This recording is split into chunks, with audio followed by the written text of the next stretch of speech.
What's up, it's your boy Hobo Drobo, and today we're going to be talking about the hero of Linearia and the symbol of justice, Sir Gerald Lightseeker. But before we get into some Onslaught matches with Gerald, I have to apologize.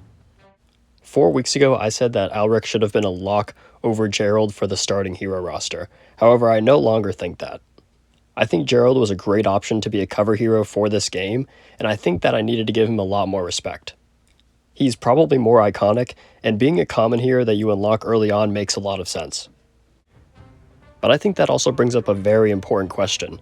Should our favorite characters and a card that is locked to only one per deck be limited based on its rarity? And what I mean by that is common heroes and rare heroes easily fall behind compared to the epic ones and the legendary ones. And while you can get away with them on some maps, it's obvious that the overall value leans more towards those legendary dragons overall. And so I think there will always be a place for common towers and common spells like Musketeers and like Icy Zone, even if they get nerfed. But for heroes, I'm afraid that some of our favorite characters are going to fall behind as the game grows. Let me know what you guys think about that. It's been a very interesting discussion in our Discord. Otherwise, I am hopeful for the future for melee heroes, because I think that if we at least see some epic and legendary heroes, they're going to be a lot better, because I was actually able to hold my own in a lot of these matches when I was using Hacksaw, Ingvar, and Gerald, but that was only for Onslaught. Stadium is different because it's balanced around level 11 cards, so melee heroes are almost impossible to use if they're under-leveled, and then the entire scaling of it is just completely different. I've talked about that in previous videos. I won't go into it anymore here. There are definitely lots of ways that they can improve common and rare heroes to be used in the future. Let me know what you guys think about that. Otherwise, I would love to see Alric as an epic hero and then Wukong as a legendary hero. Those would go crazy. And give Wukong Zubaji. Wukong is the only card that they could add to the game where I will shamelessly use all of my scrolls. But now, with those disclaimers out of the way, let's talk about what you guys are really here for, Sir Gerald Lightseeker. But before we get into my deck, we have to give Gerald the respect he deserves and talk about his lore. Hero of Linearia and symbol of justice, he has stood against the threats from both this world and beyond. Bound by a solemn oath, he is always the first to charge into battle and the last to fall back. Driven by his duty to shield the innocent and defend the weak at any cost.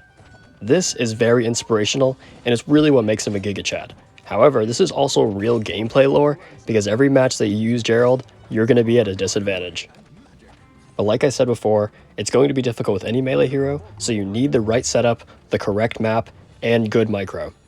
But the most important thing about using Gerald is that you need to stay resilient. This deck was not made for winning, this deck was made for restoring honor. So let's talk about this deck. For Onslaught and my spell cycles, I like to use Icy Zone, Polymorph, and Lightning, because whenever you're using melee heroes, sometimes it's hard to get all the damage on the sheep that you want from that Polymorph, so having Lightning gives you a lot of flexibility, especially at the end of rounds when you need to clean up very fast. Melee heroes also feel exclusively usable on these Silver Oak maps, which is the only maps that are in Onslaught right now that are good for them.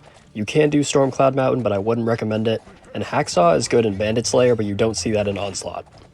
For this map, the towers I'm using is Royal Archers, Archery Scouts, Mage Tower, and Battle Mecha. I'll break each tower down one by one as well as give an alternative you could use, and then I'll go over some small micro adjustments that can help the strategy a lot. Royal Archers are really good for taking out flying boosters if you're able to isolate them, but you could also use Musketeers if you need that extra range against swarm decks, and I'll show you that later. But if you want to keep your honor, don't use sniper shots. Just use them for the range and the shrapnel shots. Archery Scouts were something people in the beta know a lot about. Apparently they were really good with Gerald, and I can see why, because they have the longest range out of all the barracks. However, you can also use Barbarians if you don't have the Archery Scouts yet. Before we get into the other two towers, I wanted to mention that I did start 6-0 with Gerald, and I wasn't facing the hardest decks, but I did eventually come upon the 7th match where my micro messed up somehow, and those two troops slipped by the Archery Scouts, which at that point I was like, okay, I did pretty well today. Let me regroup tomorrow and see if I can take Gerald into the next map. And I was determined to at least take down another dragon, so let's hop into some more matches and talk about the other towers. My first match was against an Ashbite who had a lot to say after this match with his emotes, but I decided to take the Dwarven Artillery over the Battle Mecha because I was really just using the Battle Mecha for the passive buffs, and then I needed a real artillery on this map to get actual damage. Drum Tong here, thinking he's cool taking out a Gerald. Alright buddy, calm down. So in my second match, I actually swapped the Dwarven Artillery for a Dwarp, and this is not something I thought I was going to do.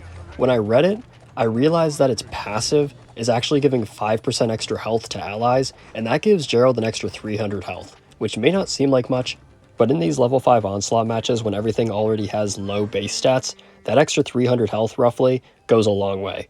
But unfortunately, we start 0-2 against dragon players who are emoting, and now, in our third match, we get the third and final dragon, and I am not backing down. I am not letting this one win. Like Gerald would want, we are fighting until our final breath. Now let's talk about that cheeky mage tower. The normal mage tower is a sleeper pick in this deck because I just need something that does damage to armored enemies. I don't need any fancy gimmick like the Necromancer, I don't need anything like the Archmage, I just need something that gives raw magic damage at a low cost. And that's why these common towers and this common mage tower is a perfect option because the value is there so that I'm allowed to put more value into my musketeers. And in this map, I am using the musketeers, but I promise I don't buy the sniper shots and you'll see it actually pays off. But I'll tell you one thing, no matter what setup you have, these early rounds are really tough, and against Necromancer players, it's even tougher. So, a Barasat on top of that, I'm not liking my chances, and I do end up dropping the first round because that damn Broodmother's Spiders animation takes way too long to spawn and makes me lose. So, that's happened to a lot of my opponents before, and I honestly feel bad for them. But as long as we have lives up, we're not stopping, because that's what Hobo Drobo's legacy was built on, as well as Sir Gerald Lightseeker, so no backing down. I probably should have placed a musketeer on the left side instead of the right side, because it probably would have taken out that Broodmother before it spawned the spider eggs, losing me that previous round. An important thing you must do with Gerald as well, is while you want these melee heroes to get value as soon as troops are walking out of the portal, sometimes on maps like these, you need them to walk down to where that artillery is, where my Dwarp is. That way at least you're getting some extra damage over time, and I promise that in 90% of the cases, it's going to be worth it to let them walk down where other towers can fire and support those melee troops, because you don't want your melee hero going down as well. Here I have a huge save using Polymorph and Lightning, and I saved those spells specifically for the end of this round because I knew that damn Broodmother was going to spawn those spiders again, and I needed to take them out right away. I was not falling for that again. And now since my goal is to get to the boss round, I need to lock in. It's going to be tough because I can only lose one more round, and Necromancer is strongest between rounds 2 and 4. One of the really nice things about melee heroes is that boosters like Broodmothers do absolutely nothing. If you're able to support your melee hero and keep them up, they'll chop down Broodmothers and other things like golems or armored enemies like they're butter. And it's honestly very satisfying and a nice change of pace, and if you're able to support with archer towers and other types of damage, the balance can be there. It's just really hard to get value out of them unless you have perfect micro compared to something like the legendary dragons. Again, they have an extra skill and all their cooldowns are really strong. In this round, Warpy's going to hit me with something different, being the Goblin Balloon booster, and I thought those archery scouts had them under control, but unfortunately I was completely wrong, and that last balloon straggles for quite a long time. So now I'm down 1-3 in round 4, and I have no room for error anymore. I need to make sure that at the very least, I can do something to stall out time in case I need the musketeers to clean up the straggler troops coming out of those portals. This is really why you need musketeers on this map, because if you want any chance of taking out those troops and not losing to time, you're going to need that tower. Luckily, that ghost booster was huge for stalling out time, and I was able to get a draw in this round, even though it was really close and I barely scrapped by. That's what we're talking about. That's the resilience I want to see from you guys. Just take one more look at how close this micro was. And you probably saw that I moved Gerald to the top right lane, even though there were still troops going down that bottom path. And something I learned from the last 2 matches was that I needed to put Gerald at the top right, otherwise I wasn't going to win on time after round 3. Those are patterns you're going to have to learn with your microing on heroes on these maps, when to move them from one lane to another. On this map, it was really only after wave 3 that I moved him to that top wave, and it was only at the end of waves 4 and 5. While on the other map, I was moving Gerald or Ingvar back and forth almost every single round, depending on what boosters were sent.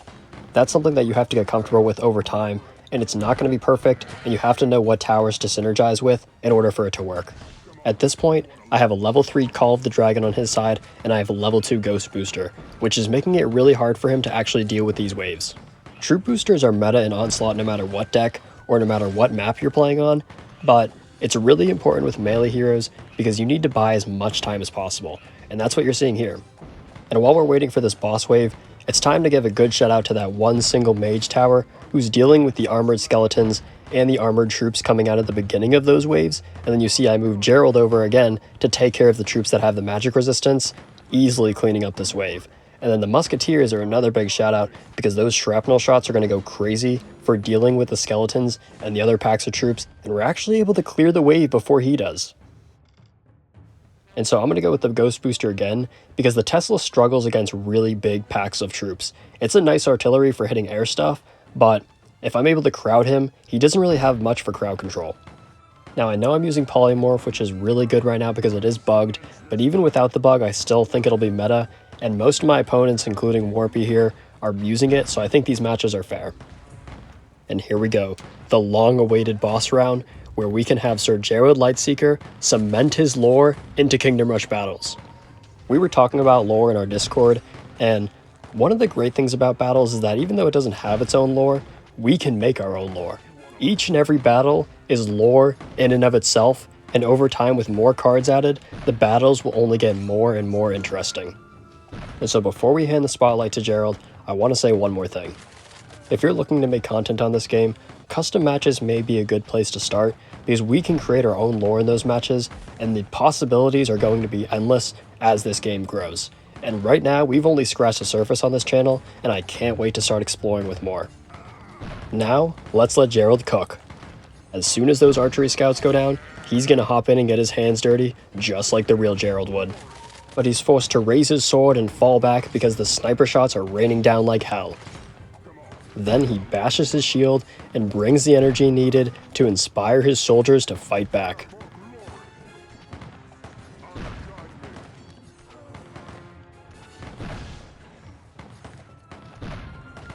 And while Gerald is on his last life, he bashes his shield one more time and gets the archery scouts pumped up just enough to end the pain and suffering of this war. Sir Gerald Lightseeker's sacrifice today and his war efforts will be talked about for generations in Lunaria, because without his resilience and inspiration, this would not have been possible. Thank you guys for watching. I had a lot of fun covering Gerald, and I want to try and incorporate more lore into these gameplay videos. Hopefully the future is bright for these melee heroes, because there are a lot of cool options that they could add. Tomorrow will be Onslaught again, although this time we'll be looking at Ingvar. But I do already have a video on that, and I'll have it linked in the description if you want to check it out. Otherwise, until then, good luck in your next battles, and I'll catch you in the next one. Peace out.